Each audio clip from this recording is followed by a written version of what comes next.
el género es la clave hermenéutica de la Agenda 2030. Claro. La Agenda 2030 tiene todo un objetivo de los 17 que es género y atraviesa el género la mayoría de sus metas. Ahora, aquí lo que han usado los progresistas ha sido el Estado para adoctrinar a niños en cuestiones que no tienen relación con educación sexual. Lo que le dieron en Buenos Aires era pornografía. ¿Alguna vez te preguntaste por qué ciertos discursos políticos ya no convencen a nadie? En este video, Agustín Laje desarma sin piedad cada punto del relato kirchnerista y expone cómo Milei planea cambiar las reglas del juego político en Argentina. Prepárate para una conversación sin filtros, cargada de datos, argumentos sólidos y una mirada crítica que no vas a escuchar en los medios tradicionales.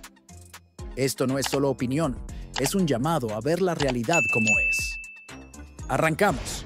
Pensar, ¿ustedes tienen Faro? Hay una Más ligera o menos diferencia y es que la Fundación Pensar es parte del PRO y en realidad la Fundación Faro es autónoma. No es de la Libertad Avanza. No es una estructura orgánica de la Libertad Avanza, no es la fundación del gobierno ni es la fundación de Milei. A pesar de lo cual, anoche en la cena de inauguración contamos con la presencia de Javier Milei, Karina Milei, Toto Caputo. Bueno, vino mucha gente y muchos empresarios.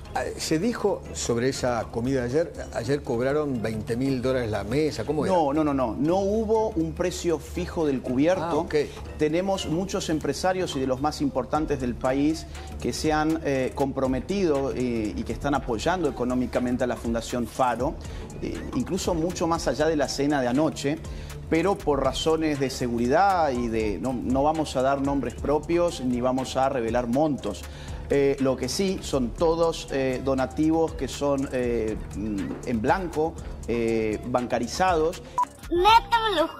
Y anualmente los balances de la fundación, pues eso se hace público. Ahora, ese dinero de la fundación, porque también se dijo, están recaudando para la campaña del año que viene. No, porque no es la fundación del partido y como te digo, todo está en blanco, bancarizado, va a estar todo en los reportes finales del año de la organización, con lo cual si usáramos ese dinero para una campaña política sería muy fácil darse cuenta. Sí. Agustín Laje responde que la Fundación Faro es una organización dedicada a formar jóvenes en Iberoamérica, brindándoles herramientas para pensar de manera crítica frente al adoctrinamiento ideológico. Señala que buscan recuperar el pensamiento libre y promover los valores de la cultura occidental a través de cursos, conferencias y publicaciones centradas en el debate, la razón y la verdad. Entonces, el concepto de batalla cultural tiene distintas fases. Ya hemos pasado 3 fases. La de la conciencia del fracaso. Nosotros sabíamos que nuestras ideas estaban fuera de la opinión pública. Empezamos a trabajar para meterlas en la opinión pública. La segunda fase es la de la afirmación política, cuando Milei arma La Libertad Avanza y gana un curul en el Congreso Nacional. La fase de la consolidación y la victoria política fue la del año anterior, noviembre 2023, y la actual fase es la de la hegemonía. Necesitamos no solamente que la gente vea resultados económicos, sino disputar por los relatos. Y acá hay un relato muy nocivo, que es el relato woke. La Fundación no solo va a hablar de temas económicos, sino también de temas culturales. De eso trata la batalla cultural. ¡Qué agradable sujeto! Cambio climático, me imagino Agenda 2030, sí, Agenda 2045. Agustín Laje explica que el recorrido de Milei hacia la presidencia fue un fenómeno político único, impulsado por el hartazgo del pueblo argentino frente a la corrupción, el populismo y el adoctrinamiento ideológico. Resalta que Milei conectó con millones de argentinos al hablar de libertad, responsabilidad individual y reducción del aparato estatal, valores que también impulsa la Fundación Faro. Para Laje, el ascenso de Milei valida la misión de Faro: formar una generación crítica, comprometida y valiente, que confronte las narrativas impuestas y defienda principios firmes en tiempos de confusión. Más simple de lo que la gente cree. ¿Puedes explicar qué es lo woke? Sí. A ver, lo woke es el desquicio y la multiplicación de la dialéctica del opresor y el oprimido. La idea de que el mundo está dividido en dos, unos que oprimen y otros que son oprimidos. La izquierda jugó en el terreno económico planteando esa fractura entre ricos y pobres, obreros y empresarios, etc. Esa batalla la perdieron. Esa batalla la perdieron con la Guerra Fría. Ok. ¿De acuerdo? Ahora, ¿qué pasa? Su premio consuelo es meterse en el campo de la cultura y desquiciar esa dialéctica Y de la educación. Y de la educación, la cultura, Esa la es la educación, clave, ¿no? el entretenimiento. Mirá lo que fue Hollywood en los Estados Unidos ahora, todo Hollywood metido con Harris, por ejemplo. Claro. Entonces, cuando uno desquicia esa dialéctica opresor-oprimido bajo todas las categorías sociales y las formas de vida, uno va a tener lo siguiente. Por ejemplo, en términos de sexo, la mujer es la oprimida, el hombre es el opresor y el sistema de opresión se llama el patriarcado. En términos de orientación sexual, el heterosexual es el opresor, el homosexual es el oprimido y el sistema se llama heteronormatividad. En términos de identidad de género, el transgénero es el oprimido por el cisgénero a través de un sistema de opresión llamado cisnormatividad. Por ejemplo, en términos de raza, el blanco oprime al negro, solo que como en Argentina hay muy pocos negros, por más que le pese a The Washington Post, que se quejó porque en la selección argentina no había negros, hace poquito de hecho, sino que acá dicen hay marrones, ahora hay una nueva categoría racial. Sí, lo marrón es lo nuevo. ¡Qué divertido es ese hijo de perra! Lo marrón es lo nuevo porque es que no encontraron muchos negros para poder plantear En la época de Perón era cabecita negra. Ahora encontraron lo marrón. Lo marrón, y el sistema se llama racismo. O por ejemplo, en términos étnicos, quien tiene ascendencia indígena es oprimido, quien tiene ascendencia europea es opresor y el sistema se llama neocolonialismo. O por ejemplo, mirá, en términos de peso, el gordo es el oprimido, el flaco es el opresor y el sistema se llama gordofobia. Esto parece un chiste, pero ya en la academia en los Estados Unidos hay algo que se llama Fat Studies, los estudios de la gordura. Hay revistas académicas con esto. Agustín. Y te digo solo una más. En términos incluso más generales, el hombre como especie es opresor de algo llamado madre tierra o reino natural, que es el oprimido, y el sistema se llama especismo. Entonces nosotros vamos a combatir toda esa dialéctica que nos ha hecho perder de vista la verdadera relación conflictual de la política, que era entre la casta política y la gente que ha mantenido. Agustín Laje explica de forma clara y sencilla que el sistema woke se basa en dividir a la sociedad entre opresores y oprimidos, según categorías como género, raza o identidad. Señala que esta visión no busca igualdad real, sino otorgar privilegios a ciertos grupos en nombre de la justicia social. Para Laje, entender el sistema woke no es complicado. Es una narrativa emocional, no racional, que intenta reemplazar hechos objetivos por percepciones subjetivas y que termina debilitando los valores tradicionales y el sentido común. Tiempo, porque antes era medio disperso, con Elon Musk, cuando él empezó a decir el drama que vive con el wokismo en los Estados Unidos con su hijo. Con su hijo, y esto además en Estados Unidos ha tenido un impacto notable en términos de sexualidad, por ejemplo. Gallup, que es una encuestadora muy importante en los Estados Unidos, en marzo hizo una encuesta para medir cuánto LGBT había en cada una de las generaciones. Encontró que en los baby boomers había 3%, en la generación X había 9% y en la generación Z, la más joven de todos, los adolescentes, 22,3% LGBT. O sea, ¿qué tal? Viene creciendo a nivel de... Y ahora están los centennials. Y eso tiene un impacto demográfico increíble, más allá de la banderita multicolor. La hormonización. Exactamente. El transgenerismo en niñitos... Eso es lo que vivió Elon Musk. Exacto. Mira, el transgenerismo en niños y adolescentes ha crecido a un ritmo del 4000% en los últimos 10 años en Estados Unidos.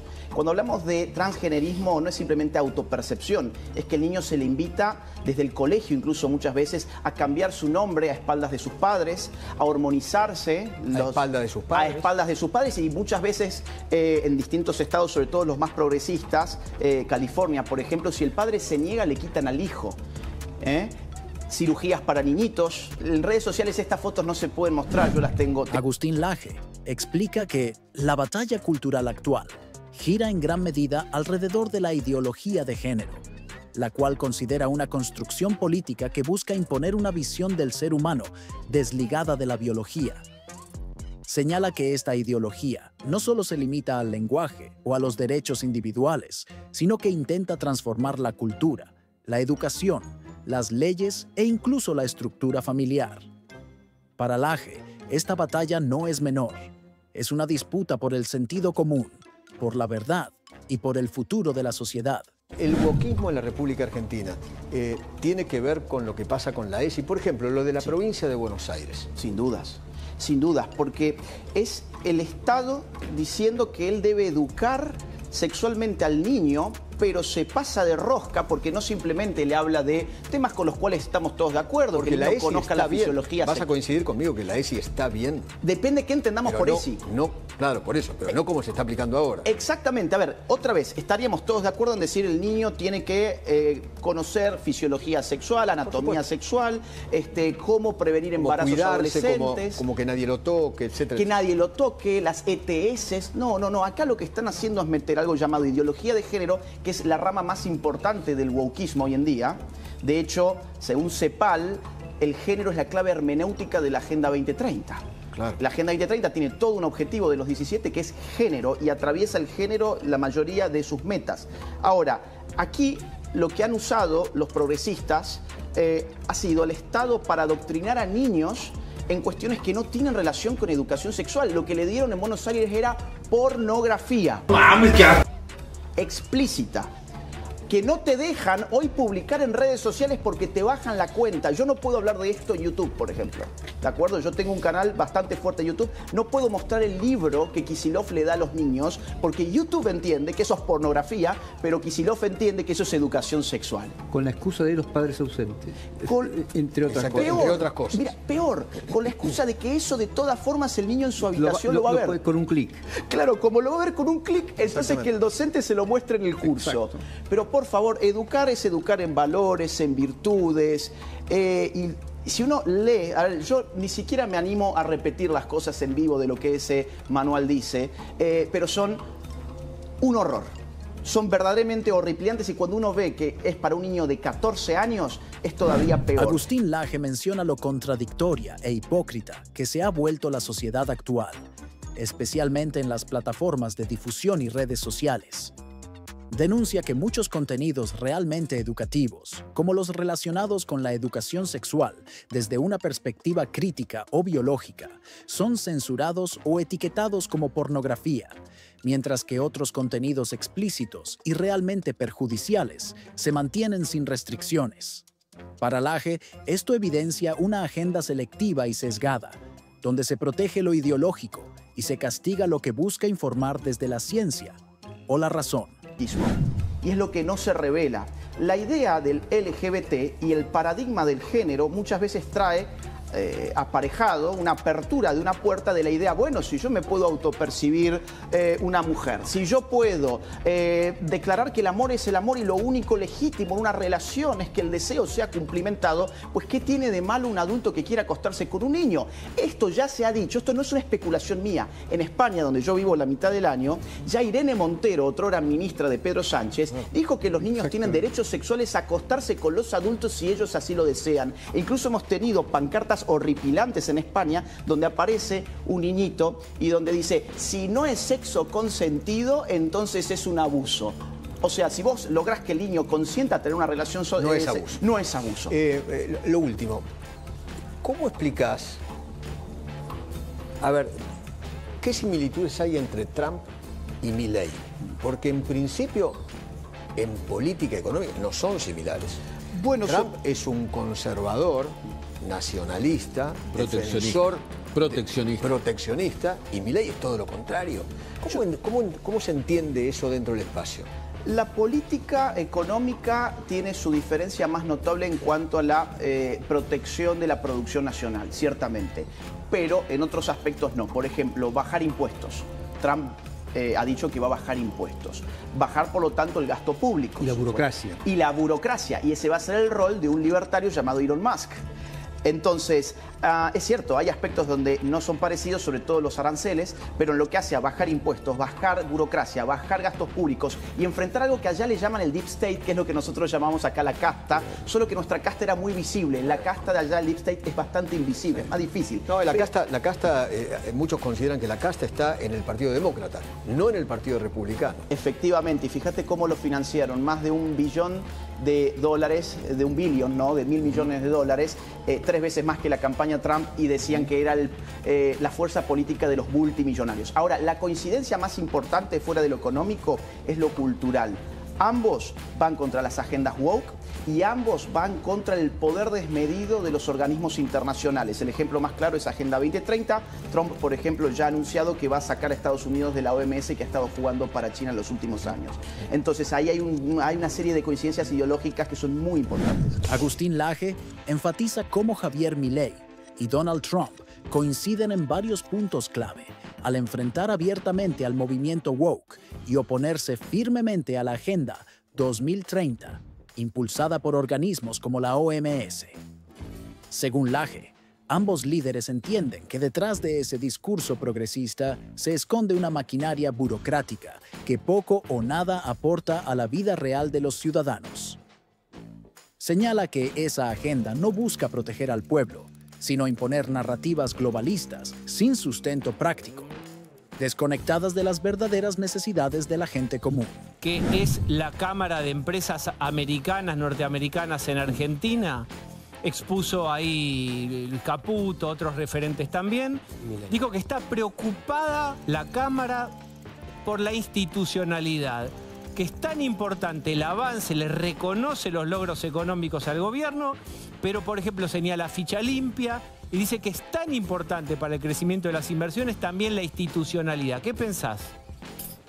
Bueno, ficha limpia no fue responsabilidad del gobierno. Es decir, parece que se quiere instalar el relato de que el gobierno tenía algún interés en que ficha limpia no saliera, cuando en realidad el proyecto de ley que se discutió y que se votó al final fue del oficialismo.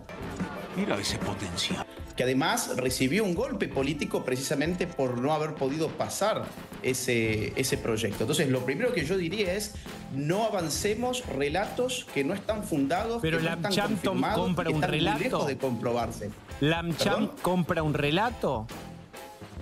Bueno, el periodismo en general y ciertos sectores de la política argentina se han esforzado por imponer ese relato. Incluso vimos determinados medios de comunicación que tomaron fuentes que escucharon, que estuvieron, de amigos que estuvieron en una reunión, que se escuchó en tal y cual reunión, que se dijo tal cosa. Es decir, un nivel de periodismo realmente lamentable desde el punto de vista ético y desde el punto de vista del daño político que se le puede hacer a un gobierno que está intentando generar confianza internacional precisamente para atraer inversiones. Desde luego que para las inversiones la institucionalidad es importante. Y ha sido muy importante, de hecho, lo que pasó el domingo pasado. Es decir, un signo de que los tiempos políticos en Argentina han cambiado, que la configuración del abanico ideológico se ha modificado sustancialmente, y la gran prueba en realidad va a ser política en octubre. Y veremos qué es lo que pasa. El gobierno se ha parado muy bien de cara a las elecciones de octubre a partir de la experiencia de las elecciones legislativas en Cava, que se nacionalizaron. Es decir, fue muy curioso, muy interesante lo que ocurrió en las legislativas porteñas. De repente toda la nación estaba mirando esos resultados y bueno, generó un buen antecedente político. Pero si la pregunta es si las instituciones importan para invertir, desde luego la seguridad jurídica es fundamental. Y para apuntarla a las instituciones, lo que se tiene que hacer es avanzar contra el kirchnerismo y derrotarlo en octubre. Bien. Cuando el periodista, claramente identificado con una postura de izquierda, le pregunta a Agustín Laje si considera importante la institucionalidad, él responde que sí, que es fundamental para el desarrollo de cualquier nación. Sin embargo, aclara que muchas veces esa institucionalidad se ve manipulada por relatos ideológicos que distorsionan la realidad. Laje sostiene que hoy en día, más que defender la verdad, ciertos sectores compran discursos moralistas que suenan bien pero que están vacíos de contenido real. Para él, no se trata solo de respetar instituciones, sino de cuestionar los relatos que se construyen sobre ellas, especialmente cuando estos se utilizan para justificar agendas que no representan al pueblo. Bien. Vos sabés que hoy Milei habló sobre qué podría pasar en la provincia de Buenos Aires. Según tu mirada, ¿cómo tiene que ser el acuerdo o la suma de los dirigentes o candidatos del PRO en la provincia de Buenos Aires? Milei se mostró interesado en que se sumaran. ¿Cómo tiene que ser del color de la boleta y la dinámica de esa confluencia? Mira, ha quedado clarísimo que el liderazgo contra el kirchnerismo ya no le pertenece al PRO, ya no está en cabeza de Mauricio Macri. Eso quedó totalmente confirmado el domingo pasado y de esto no hay vuelta atrás. Es decir, la pérdida del liderazgo nacional del PRO es irreversible. Incluso ni siquiera se ha mantenido como líder en su propio bastión, el que gobernó 17 años. Con lo cual, si había alguna duda sobre cómo hacer una alianza, cómo se iban a repartir las boletas y demás, y los lugares en las listas, yo creo que eso ya no genera demasiadas dudas en nadie. Lo que está pidiendo Milei es que la gente del PRO, la buena gente del PRO, que por supuesto la hay y hay mucha, tome el paso decisivo y se sume a la verdadera alternativa política al kirchnerismo, que ya no se llama PRO, sino que se llama La Libertad Avanza. Como te decía recién, los cambios han sido muy profundos en el último año y medio en la Argentina. No solamente son cambios políticos, sino también ideológicos. Si uno hace lupa en lo que ocurrió en Cava, es clarísimo que en general el centro político ha sido profundamente derrotado.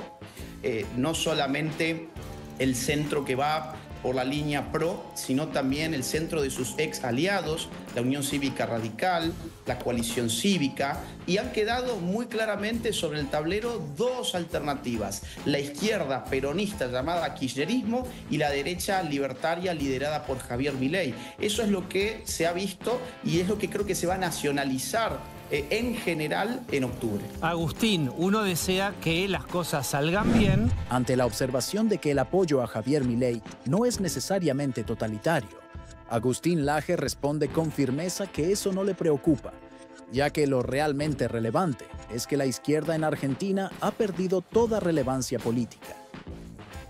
Según Laje, el kirchnerismo ya es un capítulo cerrado, un movimiento que fue derrotado no solo en las urnas, sino también en el plano cultural. Asegura que la narrativa progresista ha quedado obsoleta frente al avance de las ideas de la libertad y la defensa de los valores tradicionales. Para él, lo que está ocurriendo no es solo un cambio de gobierno, sino el derrumbe de un modelo ideológico que ya no representa a la mayoría de los argentinos. Sí, pero las políticas públicas fueron muy distintas, en dos sentidos por lo menos. Por un lado, económicamente el PRO nunca resolvió los grandes problemas económicos de fondo. Continuó con déficit fiscal, solo que en lugar de financiarlo con la maquinita, lo hizo con endeudamiento externo, es decir, los fundamentos económicos fueron muy distintos. Y por otro lado está el asunto de la batalla cultural, que yo tengo entendido, o sea, yo entiendo y conozco un poco desde dentro que el PRO siempre la despreció. Nunca le interesaron las discusiones culturales y el kirchnerismo se basó en las discusiones culturales. Maravillosa jugada. Dominó el campo de la cultura durante 20 años en la Argentina.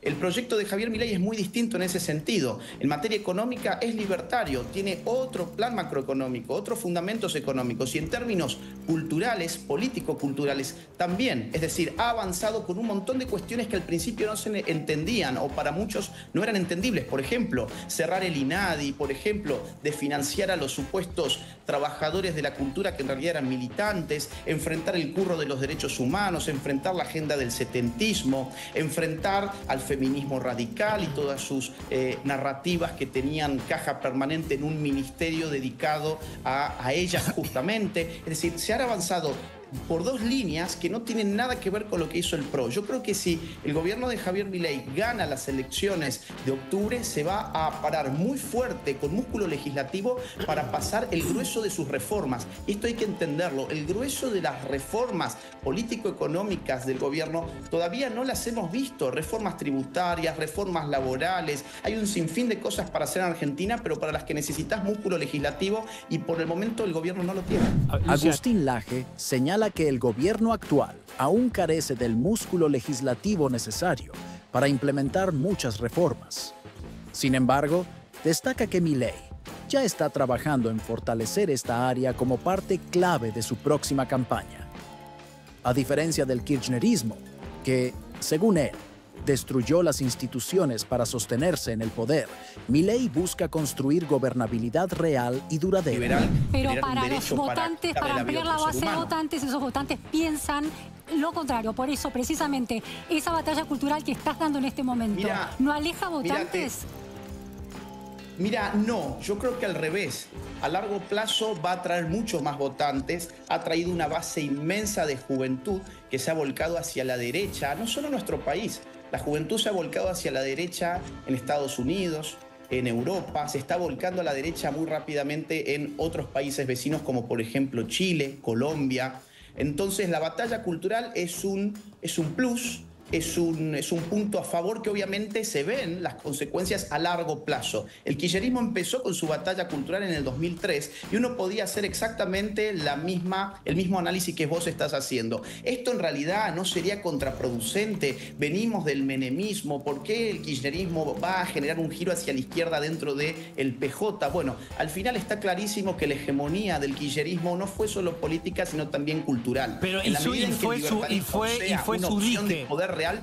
Agustín, ¿perdón? También fue un problema cuando en el último gobierno, sobre todo Alberto Fernández, se encerró y empezó con el lenguaje inclusivo y empezó a hacer una persecución con un montón de temas que no eran de la agenda promedio de la gente, también más allá de la hecatombe económica, fue un limitante. Lo que creo que Luciana te está preguntando bien es que por ahí esto que va de ida en un momento puede ser un límite y gente que no se quiera sumar. Y de hecho Javier Milei gana el balotaje dejando a un costado esa batalla, ese discurso de batalla cultural, social, cultural y enfocándose muchísimo más en la cosa macroeconómica.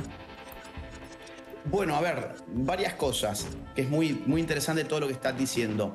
Es cierto, el albertismo sufrió un gran daño, pero porque cambió su batalla cultural. La batalla cultural, tanto de Néstor como de Cristina, fue nacional y popular. Nos guste más o nos guste menos, apelaban al pueblo. Luego, a partir de Alberto Fernández, el kirchnerismo tuvo un giro estratégico hacia lo que hoy se llama wokismo, que por definición no apela al pueblo, sino a las minorías. Y pensaban que volviéndose ultrafeministas, que volviéndose ultraabortistas, iban a poder conquistar a personas que en realidad movilizaron minorías y perdieron a bases de votantes que en algún momento sí que los apoyaron. Laje menciona que, a diferencia del kirchnerismo, su batalla política no se basa en manipular el poder ni en comprar voluntades. Reconoce que ha recibido críticas y ataques, pero afirma que esos intentos de desprestigio no lo debilitan, sino que fortalecen su causa. Cree firmemente que, a largo plazo, su coherencia ideológica y su compromiso con la verdad harán que cada vez más personas se sumen a su lucha cultural y política. Y así termina este análisis, directo y sin filtros. Si te impactó lo que dijo Laje o te abrió los ojos sobre lo que realmente está pasando, no te vayas sin dejar tu opinión en los comentarios. ¿Estás de acuerdo? ¿Qué cambiarías? Suscríbete al canal, activa la campanita y compartí este video con alguien que necesite escuchar esto. Nos vemos en el próximo episodio, donde seguimos desenmascarando verdades.